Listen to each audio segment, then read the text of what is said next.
Welcome to the Act Out Podcast. I'm your host, Adam Tomlin.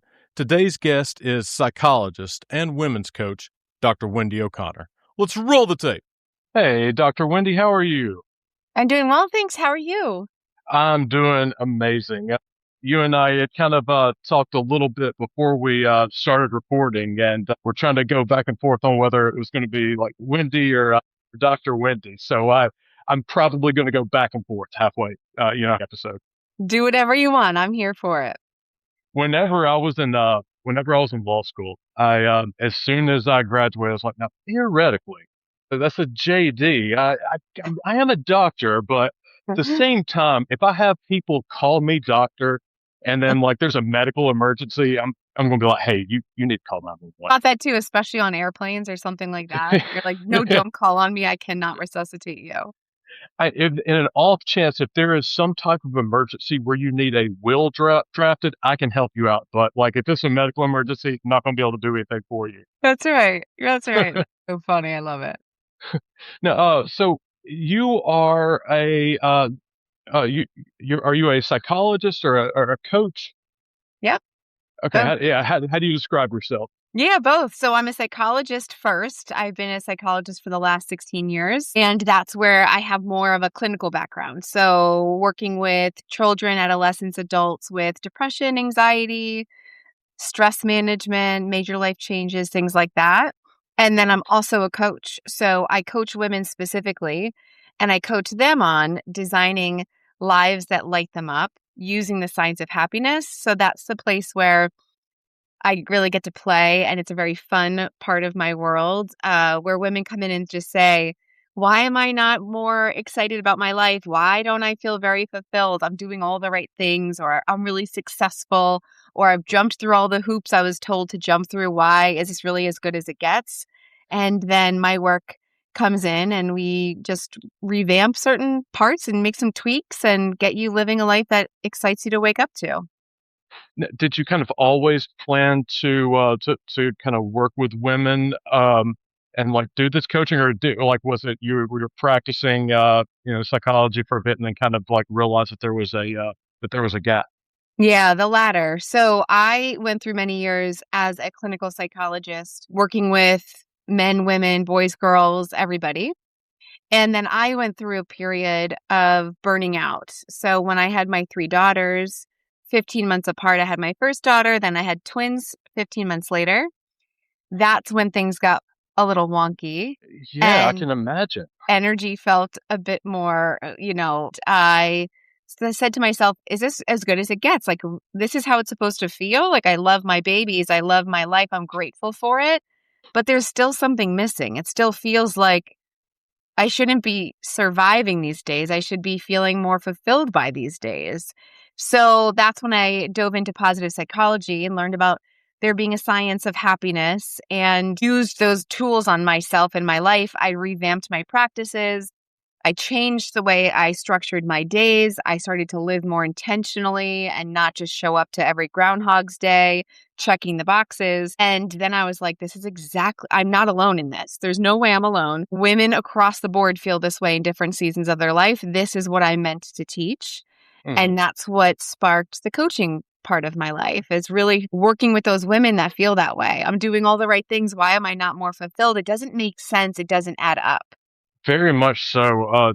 Hit on so many things. The first, I cannot imagine. So I have a son now. He's 2 and will be 3 in a couple of weeks. We've talked about having another kid, and the jump from 1 kid to 2 seems like such a big leap that is like scary in and of itself. So I can't even begin to imagine having 1 kid and going from 1 to 3. That has to be a completely different. Well, let me tell you this, and I'm not sure if your wife's going to be happy with my thoughts or not, but it was so much easier for us to go from 1 to 3 than 0 to 1. Really? It was night and day. But it comes down to like so many variables. My first daughter was born in the winter. My twins were born in the spring. It's a different way of life in New England at the time. You're more isolated, and we didn't really know anybody where we were living. There was just all these circumstances at the time that made it more challenging. It was such an abrupt change to our marriage. Mm-hmm. And then we start to get our footing a little bit, and then boom, twins are on the way. We had a lot of nerves about it and a lot of conversations about it. How are we going to do things differently this time? We don't want things to get worse or be a struggle with going from 1 to 3. And everyone would assume 1 to 3 is going to be a nightmare. It wasn't. It was easier. What was harder was just that I didn't have an infinite amount of energy and time in my day. And so those hours of the day became more precious Mm. and they needed to become more intentional and on purpose, because now there is more people making up those hours of needing me and me wanting to be with them and all of that. So I will just say, I have to state the facts. For us, it was so much easier. Okay. Well, I don't know. I'm not going to advocate for having twins right off the bat or anything, you know. But we'll see. I can imagine that it may have been a little difficult for you. For you've been like trained in psychologist as your like livelihood, and then you kind of have this period where you're struggling with your own kind of like mental health and framing. Can you kind of take us back into that time? Sure. So after my first daughter, I went through a period of postpartum anxiety. And I will never forget this moment where shortly after she was born, I sat on the couch with my husband and I said, I don't know if I think I said it this way, like, there's a better mom for her out there. Like, I'm not doing this right. Like, Mm, there's a better mom for her. And he really was like, what? Like, blown, like, what are you talking about? You are the best. You are the one. But in my postpartum anxiety mind, mhm, there's no way that I'm the one. And so that was a real setback from this experience that you expect as a mom, that you're going to have a baby and it's like this blissful experience and you're feeling so connected and you're feeling it's so right and the puzzle pieces fit together, and maybe you have a hard time nursing or maybe there's a couple gassy issues, but fundamentally you believe that this feels right. Well, when you're going through something like anxiety postpartum, those things come into question and you suddenly just really doubt yourself. And mm, that was the first time in my life that I really felt this huge sense of self-doubt was in motherhood, of the things that we're as women supposed to be like the most natural at. So that was really challenging. Then we get pregnant with twins. Then there's this whole next life shift. And the anxiety thankfully had resolved. I worked through a lot of it. I did not have postpartum anxiety again with the twins, which I was nervous about. Was this going to come back to me? Am I going to wonder? I felt like I was meant to be a mom. Those thoughts were fleeting, thankfully. And then there was this period of, oh my gosh, I just can't keep saying yes to the life I used to live when the circumstance has changed. So specifically, it had to do with serving clients. So it was really about a lot of the people I worked with, there was a lot going on for their mental health with depression and anxiety. And it felt like that actually took more of a toll than it ever used to before children. mm, Now children come into the mix, and now my capacity feels reduced over here. I can't just keep rinsing and repeating my business method, expecting that it's going to feel the same, because there's a cost on this side. And that's when mm, I started to notice I'm coming home exhausted, or my husband's like, did you even look at me today? And I was like, I forgot about you. You're totally right. Right? Here are the babies. They get my attention. Here's my patients and clients. They get my attention. You come home and you're trying to keep up with everything else. So that was a big eye opener. And for me, the realization that mattered the most was that I need to choose differently. My values are not being highlighted in this season of my life. I've got to make a shift that aligns with what I value and what matters most to me today, not what mattered most to me 5 years ago, 1 year mm. ago, 10 years ago, or what I thought my life should be at the time. That's incredible. I can to be able to kind of like identify like in the moment whenever you are kind of like at your lowest, and to be able to like to get out of that is incredible. I think that's one of the strongest things that people can do. How did you have you heard of positive psychology before, or like how did you kind of start incorporating it into your life? So I knew that what was going on in my life was a case of truly surviving it and not thriving in it. And that's how I would describe it. Hmm. So I literally used those words to research what do we do? I have mastered helping patients go from having major mental health issues to a place of being functional, to a place of being on purpose in their lives. But the place of taking you from there to a place of thriving was a different category altogether. And to be honest, not the reason most people at the time would seek out a therapist. It wasn't to thrive, it was to overcome, it was to heal, it was to correct symptoms, overcome symptoms.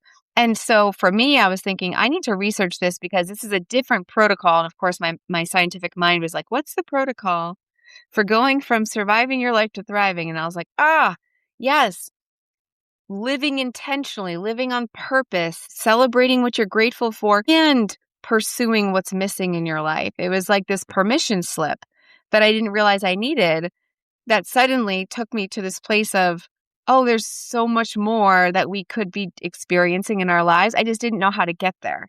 So that's when I dove deep into positive psychology and just trying to understand, how do we thrive? How does a person thrive? What does that even mean? Why do you think that kind of the therapy model is more so about just kind of getting you out of that place of kind of survival instinct? And people, even like whenever they have like goals for therapy, it's not, I want to thrive. It's like, I just need to get out of this depression. Yeah, I think that's where the model really came from, was this idea of there are many, many, many people that are struggling, and we need to serve these people that are struggling. So that's where we might go into treatment for depression. We might go into treatment for any mood or anxiety disorders, any mental health related disorder.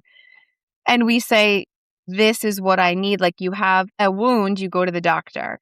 Well, now you have a mental wound, you go to the psychologist or the therapist. So that made sense for a long time.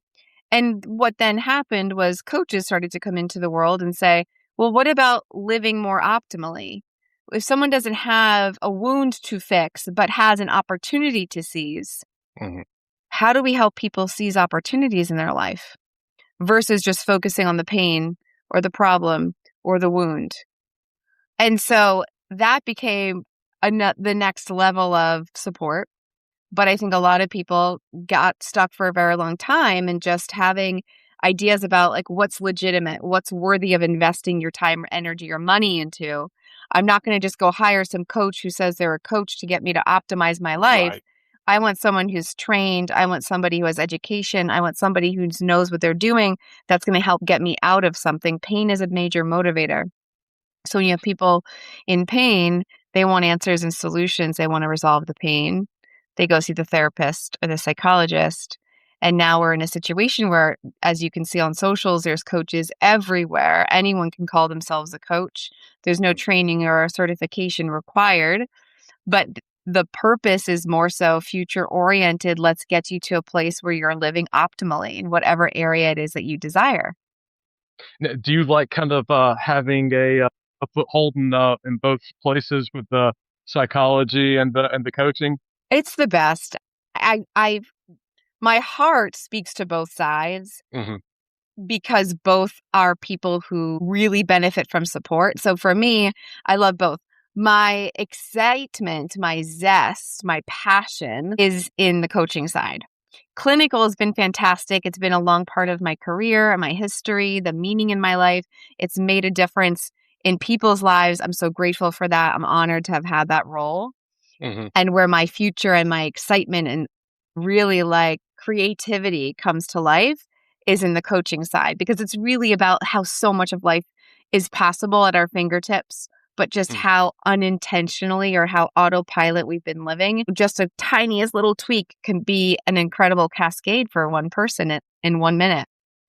I think it's very apropos that you made a life and a living by the psychology and the clinical route, but you're also making a difference with the coaching route as well. It seems like these two avenues like really fit you very well.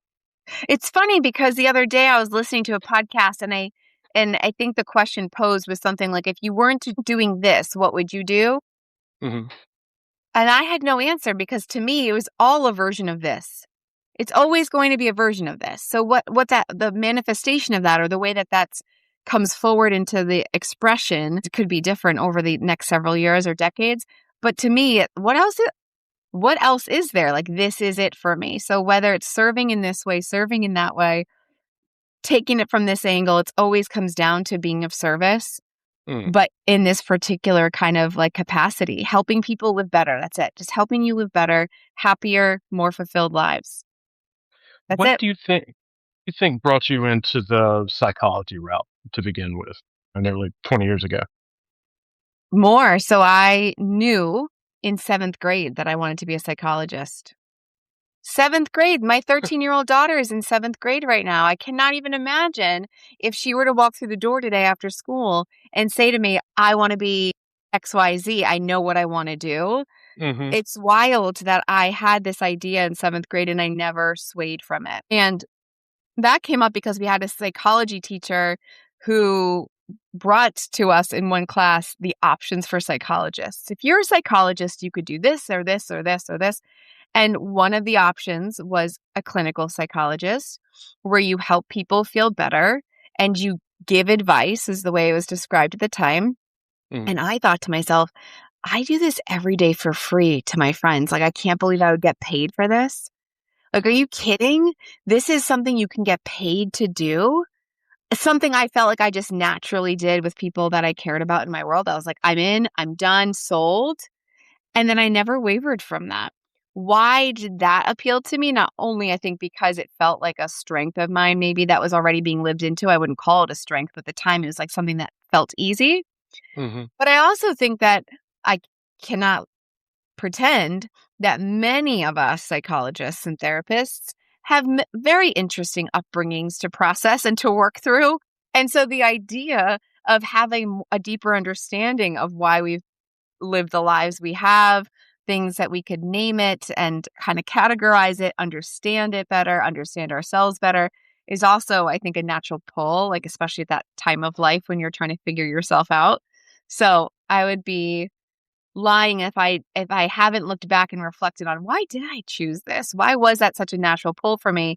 There was definitely a side to it of understanding my life and trying to just make sense of it, as you will when you go through psychology education. Well, the very first thing that I wanted to be whenever I grew up was a professional wrestler. So thankfully, a life in spandex. I was like, I don't think I'm cut out for that. I should probably try something else. I love it. But you never know. You could have done it and loved it and been like, spandex are my jam. I never want to wear anything but spandex. I think it's better for everybody that I just stick behind the microphone. I'd seen that you had trained at Stanford for a little bit. What did you do at Stanford? That's where I got my doctorate.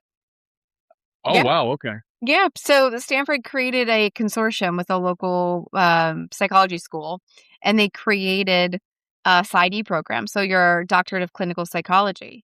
So that's what I did there. Got my doctorate. Oh wow, and you got to be a cardinal too.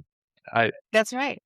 I Although have being no someone idea who what that doesn't care is. about me either, know nothing and care less than I know about sports. So I'm like, sounds like a nice bird. I'm all for it. What was your very first gig out of? So right away, so this is an interesting period of life. I'll just share this little story because there is likely someone that listens and will be like, that is so wild. That's how I've lived too. There's a moment after I graduated where everyone starts asking you, so what are you going to do now? Where are you going to go? What's happening? Are you staying here? Are you moving? I did my internship and my postdoc 2 years in San Diego. Hmm. That time was coming to an end. I'm starting to be asked, where are you going? What are you doing? And I thought, oh my gosh, that's right.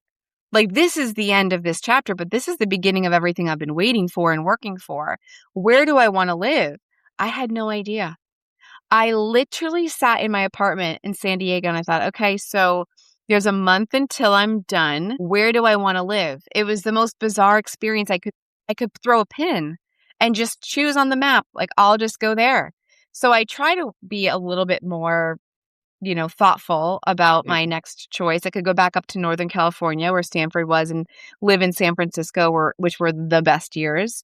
I could go to Florida, which is where my parents were living at the time, which I very quickly nixed. I could go back to Boston as a young city, which I lived in after undergrad for a year and just see what that life is like. I tried to weigh pros and cons, but at the end of the day, it was all just going to be a new experience. I randomly chose Boston. I said, let's go to Boston. I'm single. I'm going to be just entering this world as a career driven human.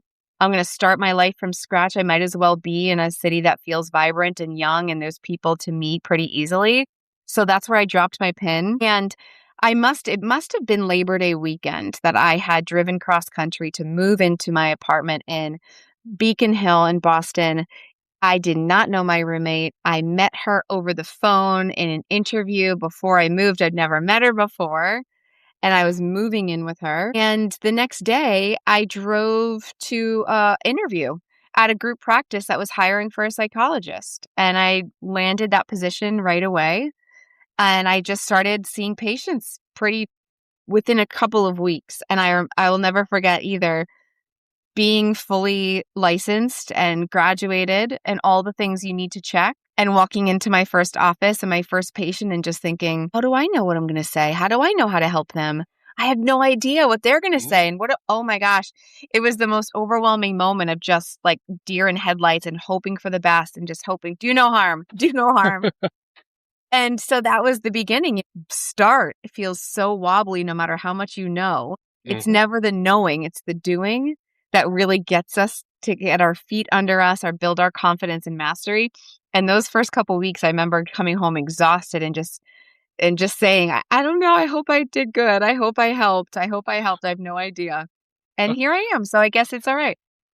One of my excuse me, one of my very first jobs out of law school, uh, I was an attorney at this place that it was like a name your own price type of deal, and so people would pay like a very like low monthly fee, and I was going into court like I lived in Atlanta at the time. I would be down in Savannah like 4.5 hours one day, and then the next day I'd be up in like North Georgia, just all over the place. And I remember my like very first hearing, I had like stayed up pretty much like all night trying to memorize all these different things. And I go in, I call my client to the stand, and then I realize I have no idea how to submit evidence to the court. Like I don't know how to present it, don't know how like it's going to be able to like, hey judge, will you please read this for me? Like I did, and I mean I just went into pure panic mode at that point. And so talk about like imposter syndrome. Like, oh my God, I had it big time. Oh, it's so that is so stressful to be in a moment where you can't escape it, you can't shut it down, you can't pause, you just have to barrel through it is so stressful. I have, instead of like having nightmares of like being in my underwear giving a speech or something, it's nightmares of that day. Like that is what I and anytime I'm like, oh, like I have a cringe moment, it's thinking about that. I believe it. Well, that's in the past, never to happen again. Exactly. So how long did it take you to kind of like feel more comfortable as you were becoming a grown up psychologist? I'd say years. I mean, how long does it really take you to master something? And even Hmm. then, there's constant changes. Who you see, their context, the variables in their lives, the symptoms they're experiencing. There's so many nuances. So while we like to have certain categories or certain ways to diagnose or certain things that make that piece a bit easier, at the end of the day, every day is a brand new day, even if it's with the same people that you may see week to week. So it takes years. It honestly does. And I wouldn't say that to somebody who's just starting out and wondering how long it takes. But in reflection, I'd say, yeah, it probably does. I'm still in mastery. I'm still learning. I'm still growing. It's not that there's this one day you're like, "Oh, I got that. I got it. There's nothing left to learn. No matter who walks through my door tomorrow, we've got this buttoned up." That's never going to be the case. We're always evolving. They're always evolving. So yeah, it's still ongoing. I think before I had mistakenly assumed that there would be a moment where everything would just click and I'm like, hey, I've got this all together. And so there would be times I remember I wrote an appellate brief, and I mean that thing was probably the most beautiful thing ever written. It could win a Nobel Prize in literature or something. And I'm like, I've got this down pat. I'm the greatest attorney ever. And then the very next day, I like forgot to submit like a very, very basic thing. And so I would go from feeling like I was the greatest attorney on the face of the earth to the worst attorney on the face of the earth, pretty much just like in consecutive days. And I think it took me a really long time to differentiate or to separate my identity from like my, Yes. yeah. Yeah, that's a really good point. As you were speaking about that, I was thinking that I haven't had that exact experience in my career side. So I haven't gone kind of that quickly from like, actually, I've never thought I'm the best and I've never thought I'm the worst, but I have thought that was a really good day, or I was on fire today, or we crushed it today. And then I've definitely had days that I'm like, that was off, or I wonder what that was about, or why did I think or say that? But more so, I feel that in parenting, Mm, that when you express it that way of like, you can think you're the best and then the worst, the fastest place in my life that exists is parenting. There could be a moment that I'm like, it's kumbaya. We've never been bester friends than in this moment. And the next minute, I feel hated, you know, or criticized to like the core. And you just think, oh my God, I'm the worst mother. Like, why did I think that everything was good? Because a second ago it felt good, but nope, that is just not true. That's just a very fleeting experience. The real truth is I must be the worst. And I just have some good moments. mm, So that's a really very relatable sentiment. For me, it comes up more in parenting, mhm, and which is probably why I've reflected recently, as in the last couple of years, and how much my work is consistently enjoyable. mm, It's consistently fulfilling. It's consistently the place I love spending time. And I've thought, why is that? Why are there some days that I really notice that?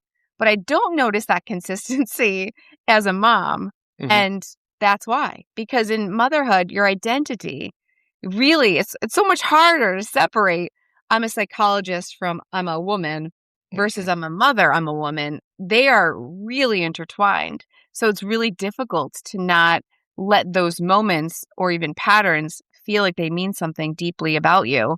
So for me, it's much easier to be like, this is so much harder. This is the hardest thing I've ever done.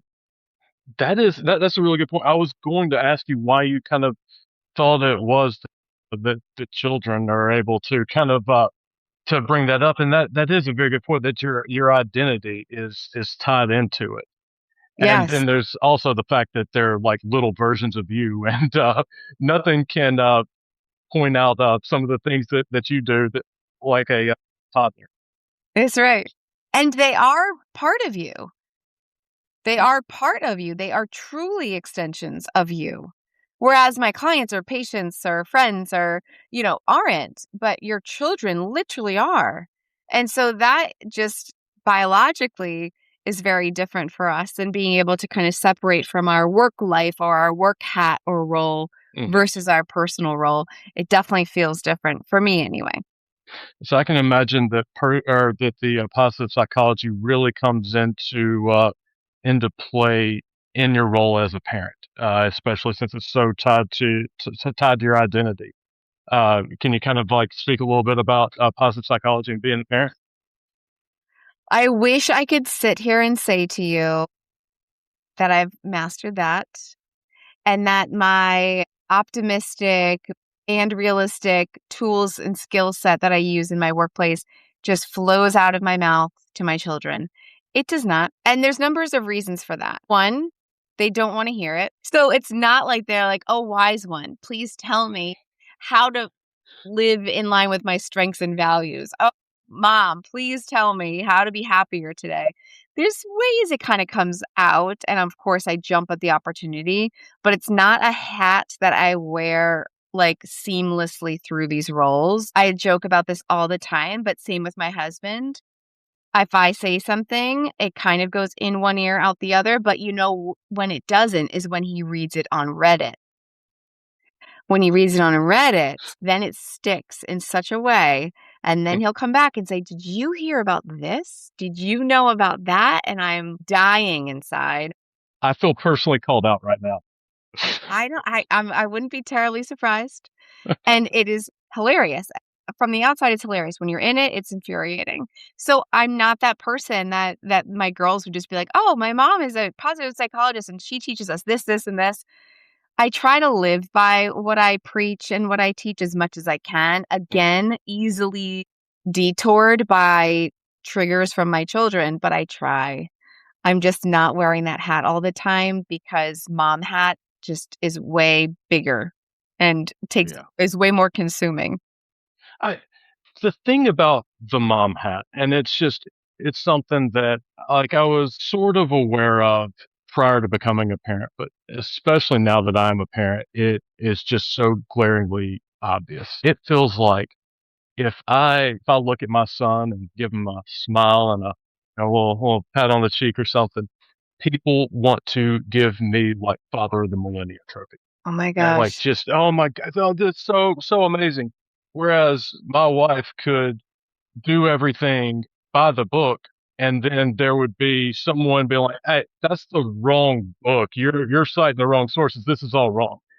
And it's unreal how there are the differences in expectations. Yeah. Where you said you're saying that the mom hat was so large. The mom hat is impossibly large. Like you have to be all things to all people at all time, and it's a non-winnable thing. It is funny, as I remember that too, and my husband would take the girls if he ever took all 3 of my daughters, and if you can imagine 3 children under 2, you can imagine them all, like, in a shopping cart at the grocery store, how many women would stop him and be like, "You are the best dad I've ever seen. Ever. You are ama your wife is so lucky to have you," and you're like, yes, absolutely true. Now, I will say my story isn't maybe as typical, like, my husband is so involved with the girls, he's so active in sharing the load. We do that intentionally in our marriage so that no one's resentful, but so that may not be as typical as we would be speaking about, but it is still really different, and so it's funny how the expectations are so different. Moms are just expected to keep up and do all the things and to not complain about it, and dads can swoop in and take kids to a grocery store and be the dad of the year. So I agree, it is really funny to but my girlfriend just said that the other day. I was visiting friends and she goes, "Look at that dad, he's such a good dad," and I thought I didn't say it, but my quick thought was, "When was the last time you pointed out a mom doing that, saying that's such a good mom?" And you're a mom, and you're not even pointing yourself out saying you're a good mom. It's like the dad just gets noticed more. Lucky Yeah, dads. very much so. And even there was I was talking with a mom the other day, and she was like, thankfully I don't have to do everything. I just have to. And then she started like listing the things that she had to do. And in my mind, I was like, okay, she's just listing everything. She's just not calling it everything. Right. And so it's unreal that I think now that even as there is a bit of more of an understanding that hey, like moms can't be super moms, all things, to all people. It's still very, very slow, like being like seeped in, and like it's something that I don't think can just be like naturally taught. No, it's funny too that we're talking about this because this has actually been a part of my brand shift as of late, has been really trying to name the thing for women to start attaching themselves to. What that one thing is that really gives them permission to live better for themselves. And it does come down to this idea of what we say yes to and what we say no to. What we allow ourselves to protect, our time, energy, peace, or what we're constantly giving to other people. And like, where is that boundary or where is that line? And women always fear that if they say no or they say yes to themselves, that then they're selfish or they're bad moms or the dad's one or whatever it is. The dad's one. That's ridiculous. But this idea of knowing what to say no to so that you can protect yourself and live the life you want and knowing what to say yes to, that's a skill. Does need to be taught, which is where I come in is really helping women make that very distinct decision how to say yes to yourself and no to everything else that doesn't align with who you want to be. That's not easily definable. You mentioned three things I heard: time, energy, and peace. So is that kind of how you help focus your decision making? Is this going to be something that is worth my time, worth my energy, and kind of like worth what my peace, so to speak? How would peace come into that? Yeah, peace is really what I'm seeing more and more women are after. Mm, We have successful women who are jumping through the hoops, hitting the milestones, creating the conditioned definition of success in their lives, but they are completely abandoning themselves, completely disconnected from who they want to be, what makes them happy. And ultimately, all of the yeses that they give out into the world are robbing their peace, contentment. There isn't feeling this level of just kind of exhaling in their lives, feeling like they can have a flowy day or a flowy life. It's so rushed, it's so behind, it's so hurried. And this erodes our peace.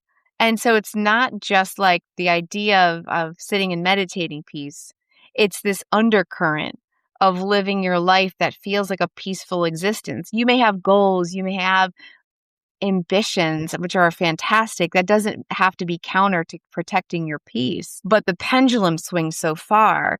And we, men and women, say yes to way too many things that don't align with the way we want to feel at the end of the day. We just make the decisions that align with the outcome we think we want.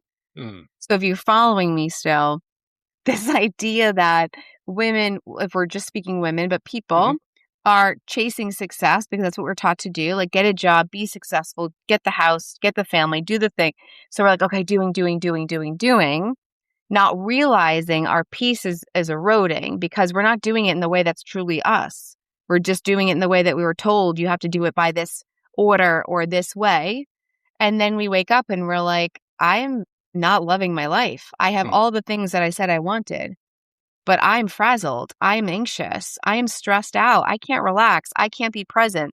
I can't even be present for a dinner conversation over the table with my family because I'm so in the cycle, the hamster wheel of doing. So protecting peace is really a big one now. It mm. used to be more like, how do you get more successful? And how do you kind of rise to the same level that men are rising to in their careers? And there's a shift. It's like, how do we just feel content and follow our hearts and be ambitious to the degree that we want to? Protecting peace comes from saying no much more than we do. What you touched on, it's very true. I've seen so many people in this stage in their lives where they have achieved all the external things that you can. I graduated from college. They got the good job. They got the promotion. They got the house. They got the white picket fence, so to speak. Yet they are, you're right, like just absolutely miserable and feeling like they are on a hamster wheel. Where do you think the disconnect is between what we were told to do and how we feel after we've done all these things? Yeah, so that's what I would call self abandonment. You're following the track that's been laid out for you if you go through these moves to get to a successful destination. But you have to separate from yourself along the way, meaning you're doing this in a prescribed manner versus doing this in an intentional way that connects to who you are. When I say connects to who you are, what I mean is your values, what matters most to you, your unique desires, what you want, actually want, not what they want for you or what's expected of you, but what you desire and what your strengths are, the natural things that like represent the best of you. So what happens is we separate from that foundation. And maybe there wasn't even that foundation to begin with. That it may never have been laid yet. But we follow the track because we're told that that's the way to the promised land. And that just creates this divide that just keeps distancing from the foundation that should be me first, connection with myself first, then success on top of that, ambition on top of that. But we don't have a base. Mm, It's hollow. We're just going through the motions of what it's supposed to look like to be happy or create success. It's not filled with a foundation that's sustainable, That's why burnout happens. That's why people wake up unfulfilled. That's why they live survival lives of checking the boxes. They don't realize the foundation is missing. It's like baking a pie with no filling. Mm. You're like, I baked the pie. It looks good on the outside, but like that tastes like something's missing. Yeah. Mm. It's the filling of your life. It's the place that actually makes everything come together. So I have been in therapy for 3 years now, and primarily internal family systems therapy.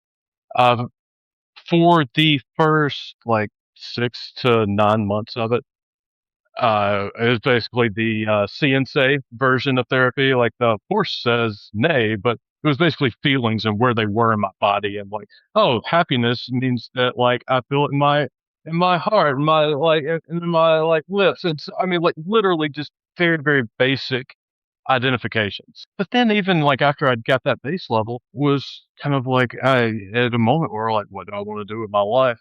And I realized that every goal that I thought I had and every like plan didn't mean anything at all anymore. And it kind of felt like almost like a sense of like nihilism for a little bit.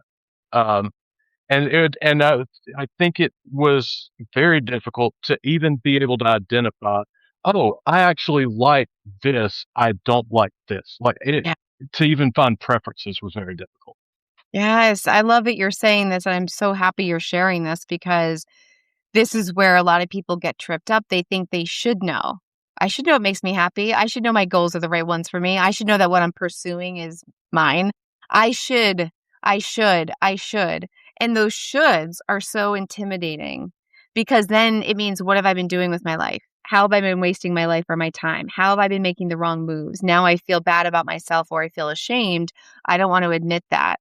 And so I just keep doing the things I should be doing. So for you to even have the moment of, wait a second, these goals aren't even mine, or they don't connect to what matters to me anymore or never did, is such an eye-opening, awakening moment that now all of a sudden you have the freedom to actually figure out what is for you. It doesn't have to be any of these things. These are basically arbitrary. You can insert anything you want now because you gave yourself that permission to honestly face reality, be honest with yourself, radically honest, whether it felt good or not. I'm sure it was a mix of all the things. And then be like, I get to choose. That's exciting. I get to choose now, like the real me. What is the most fulfilling part of your job as a coach? Is it being able to like work with people to for them to find their whys and their whys and whats, or what is it?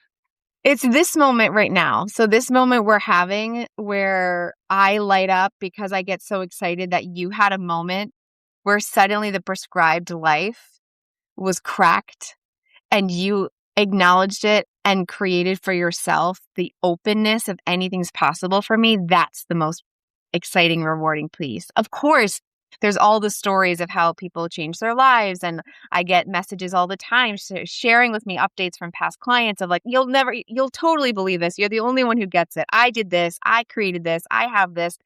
I just got one yesterday. I never knew I'd get to have this life until you came into my world. That's of course amazing. But where I get the most excited is that moment right there when you wake up and all of a sudden everything you thought was true and everything you've been following and everything kind of half asleep we've been living doesn't have to be just because it was. It doesn't have to be the future just because it was your past. And boom, that's like what sets the dominoes off in the most incredible direction that I just like get so excited to witness what's next. How do you get a client to that spot? These conversations. So when somebody comes into my world and says, they may say, I know what I want and I can't get there. They may say, I don't know what I want, but I know this isn't it. Some version of one of those two things. They also will often say, I'm so grateful for all that I have, but something's missing. Like, can we like work through that together? So when they say something like that, they already have a hunch. There's already a gap that they're aware of that they want to change or fill. So they come with some information, some self-awareness. That's where we begin. Then that exploration is different depending on the scenarios that I just mentioned. So it could mean that we're just exploring, like, Let's do your strengths test. Let's do your values assessment. Let's start to connect with desires and see which ones you've created, which ones you haven't. Let's see which values you're living by and which values are not being lived by in your life right now. So we'll talk about what does that mean? Just like you were saying, the fundamentals of knowing emotions and where you might feel them in your body. This is the fundamental for the work that I would do with somebody is I want you to know what your core values are. And those are going to be how you make decisions. So you were asking, do you make decisions of things that protect time, energy, and peace? Yes, but not directly through that door. The door we take to get to that outcome, a protected life of peace and time abundance and energy abundance, is to make decisions that are aligned with your core values, your key strengths, and your desires. So that's always where we start the journey. And some people have different speeds because some people come in and say, I know exactly what I want, just like, let's map it. And we're ready to take action there. And some are like, I don't know what my preference is. I don't even know who I am because I've spent so many years detaching from that I'm coming to you hoping you can kind of help me put myself back together. And so that's where we'll start if we need to start there. It seems like you have a very cool job where you get to do so many different things and work with so many different people and like so many different aspects of their life. It is the coolest job on the planet. In fact, I went to my daughter's school a year ago now, maybe two, because they were inviting parents in to talk about their careers. And so I just went in and was going to talk about my career. But then I realized as I was starting to introduce myself, that I had this wave of emotion come over me because I feel so beyond grateful that I get to have the coolest job in the world. And so that's what I started with. And I said to this group of fourth or fifth graders, okay, I have the coolest job in the world. What is it? And it's not very surprising that they did not guess my job. There were some dolphin trainers and really cool other jobs in the mix. But it truly does feel that way. It feels like to be a positive influence in somebody's life, but also not just because, you are a positive person or because you're fun to be around, but because you actually have the most effective tool that someone can. And this is one of the things I get on the soapbox about because I get really upset sometimes with just all the marketing for products to make women happier and fit more beautiful and younger and this. And you're like, if you would just listen to me, if you just listen to me and we could talk about the actual tools that make a difference in your life and not this beauty product or this thing, where we would be as a society and where we would be as fulfilled humans, it would be vastly different than today. So it is the coolest job. And that's why I love coming on and having these conversations with folks like you, is because then somebody gets to hear this and go, oh yeah, like maybe I don't need that new thing that I'm getting Instagram ads for. I just need to like learn what these simple but powerful tools are to feel happier today and tomorrow and sustainably. It's the freaking double standard. There's a lot of things that made me upset with what you said, but the double standardness. At one point, it may have been in North Carolina. I can't remember exactly, but it was a male and a female anchor, and someone had written into the news station about something that the woman had worn, and the male anchor was like, okay. And what he did was wore the exact same suit every time he did the news for the next, I can't remember how many different months it was. And not one single person called in. No one said a word. The only reason why people found out about it was because he said, hey, for the last blah, blah months, I have been wearing this exact same thing. No one said a dang word to me about it. And yeah, I don't want to get on the soapbox, but yes, it gets me too. It's why do you think you have such a like a calling to help women? My first thought was, I don't know, it just is who I am, but it is who I am. But I believe it's because this is also my work for me. Like this is me cheering for, supporting for, having understanding and empowering like the little girl me that didn't have the voice I wanted or needed, cheering me on in the way I needed sometimes or empowering me the way I needed sometimes. Like this is my work too. And so when it's interesting, it's like when you don't have something you really needed or wanted, well, this is kind of my MO. When I don't have something I really need or want, I create it. I make it happen. I just get it done. And so I feel like this is a way that that's being expressed. I didn't have something that I needed or wanted, so I became it. I created it for myself, and now I get to create it for others. And I believe because I truly feel like the work I put out into the world has impact, but the impact is like so much greater in my life that this is just my like mission for little me and for like future you. It's like a joint mission. There's moments like something like that where, your inner child didn't get the love and support that it needed at a particular time. What fascinates me about that is that two different things can happen. From that moment, you could have gotten very cynical and basically tried to dedicate your life to ruining and destroying as much as possible. Or you can do what you did and say, I don't want anybody else to feel like this. What can I do to help? Why do you think you chose to help?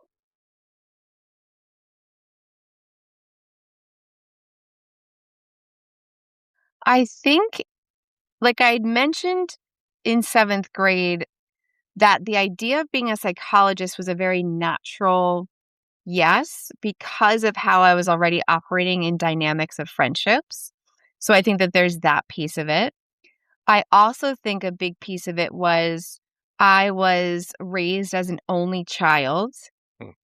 And so one thing my parents always said, particularly my dad, you can do and you can be anything you want. You can do, you could be anything you want. Anything you want. I don't care what you're going to tell me, you can do it. You can be it, you can have it. So I think that also came into my mind of not everyone had that type of voice. So isn't it interesting? Like there's the both sides of it. There's the things you didn't get or have that you wanted growing up. And then there's the voices that positively impacted you that you did get.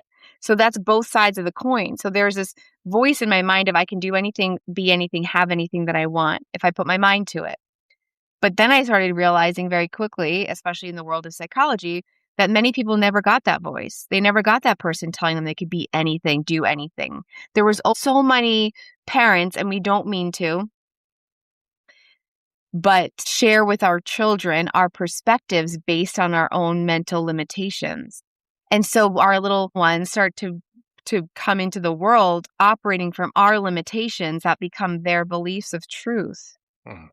And so when I would start to realize so many women in particular didn't get that voice, that person telling them they could be and do anything, have anything, and they had so many limitations in their mind, again, that was a natural pull. Nope, no, no, no, no, no. We're not going to live the next year, day, decade of our lives believing we're not good enough, believing we can't do it, believing everyone else is better than me, believing we're unlovable. Nope, it's not happening. Like this is the biggest waste of life ever. We're going to cut and interrupt that pattern. We're going to create a new rewired system. We're going to operate from a very different standard, and that's final. And that's how I feel. And I try to like take it down a little bit because it's a little bit directive, but I'm like, nope, this is what we're doing. And people need it. I was about to say I found that very inspiring. I'm disappointed that you only got coach women. Everyone needs that voice, right? And you don't even realize so much how your head has really played some major tricks on you. And it's really been the thing that's probably both propelled you forward in great ways, but also held you back in all the worst ways. And if we could just get in there and tinker a little bit more deliberately, we could have a really different outward experience. And sometimes people need that cheerleader to remind them. That's kind of well, that is one of the biggest jobs I see for myself as a dad. I know that my my external voice, how I talk to myself now, is going to be Camden's internal voice whenever he's an adult, and it is very important to me that his internal voice is a little kinder than mine was. Yeah, we work on that every day in our house too. It's definitely a work in progress. I am not there yet. Uh, Dr. Wendy, how can people find you if they want to, if they're a woman and would like to utilize your services? If they are, I'm often on Instagram the most, but most platforms I'm on at Dr. Wendy O'Connor. So feel free to come say hi, introduce yourself, ask me anything. That's probably the best place though. Instagram, Facebook at Dr. Wendy O'Connor. Okay. Doctor, thank you so much. This has been a lot of fun. Thank you for acting out with me. Thank you so much for having me and for your awesome questions. It was really fun to go through this journey with you.